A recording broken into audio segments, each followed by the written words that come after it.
নমস্কার, ছোট্ট গার্ডেনে আপনাদের সবাইকে স্বাগত। আজ আমি আপনাদের দেখাবো 5 মিনিটে কিভাবে কোকোপিটকে ব্যবহারযোগ্য করে তোলা যায়। চলুন দেখে নেওয়া যাক। বাজার থেকে কোকোপিট কিনতে গেলে আপনাকে মোটামুটি 80 থেকে 90 টাকা কেজি দরে আপনাকে কোকোপিট কিনতে হবে। আমি এটি অনলাইন থেকে কিনেছিলাম। 10 কেজি কোকোপিট নিয়েছিলাম 329 টাকা দিয়ে। এটিকে আমি যেভাবে খুব তাড়াতাড়ি ব্যবহারযোগ্য করে তুলি তার একটি পদ্ধতি আমি আপনাদের বলবো। আপনারা বাড়িতে করতে পারবেন। 4 থেকে 5 মিনিট টাইম লাগবে এই কোকোপিট ব্যবহারযোগ্য করে তোলার জন্য। তো তার আগে বলে নেই কোকোপিট কি কাজে লাগে। কোকোপিট যে কোনো গাছের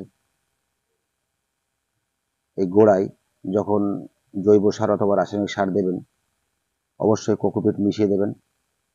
গাছের ট্রেস এলিমেন্টের পরিমাণটা বাড়াবে এবং গাছ শেকড় তার যে খাদ্য নেওয়ার দরকার মাটি থেকে, যে সারই আপনি প্রয়োগ করবেন সেটি খুব তাড়াতাড়ি সে সংগ্রহ করতে পারে।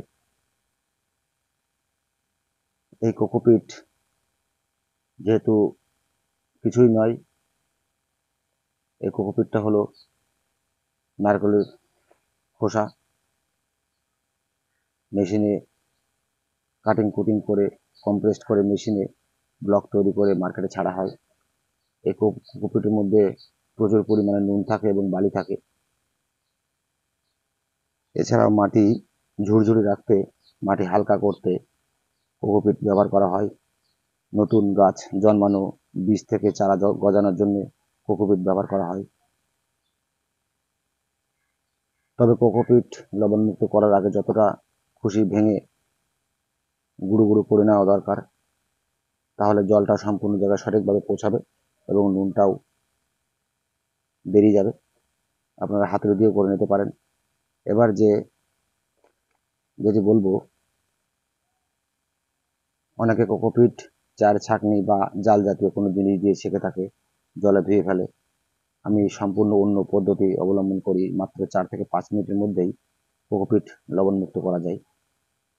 যতটা খুশি ততটা ছাড়িয়ে গুঁড়ো গুঁড়ো করে নিলেই কোকোপিট লবণমুক্ত করতে সুবিধা হবে। লবণমুক্ত করার আগে সবার আগে আপনাকে এরকম একটি ব্যাগ আপনাকে জোগাড় করতে হবে। যে কোনো হার্ডওয়্যার দোকানে পাওয়া যায়। এখান থেকে শুধু জলই যাবে, আর কোনো কোকোপিট এখান থেকে বের হওয়ার কোনো জায়গা নেই। এর মধ্যে এই গুঁড়ো কোকোপিটগুলো আমি এর মধ্যে ভরে নেব। দুটো ব্যাগের মধ্যে আমি এটা ভরে নিয়েছি। এবার যে কোনো পুকুরে অথবা কলের তলায় এটি বসে দিলেই হয়ে যাবে লবণমুক্ত।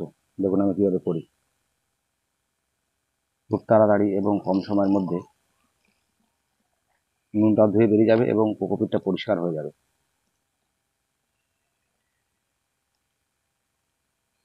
মাঝে মাঝে একটু ঘেটে দিলে বেশি ভালো হয়, তাড়াতাড়ি নুনটা বেরিয়ে যাবে।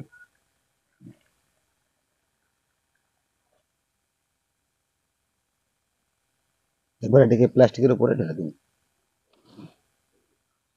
2-4 মিনিটের মধ্যে এটি ব্যবহারযোগ্য হয়ে যাবে। গরমের মধ্যে কোকোপিটের গাছের গোড়া কীভাবে দিতে হয় সেটি আমি এবার আপনাদের বলবো।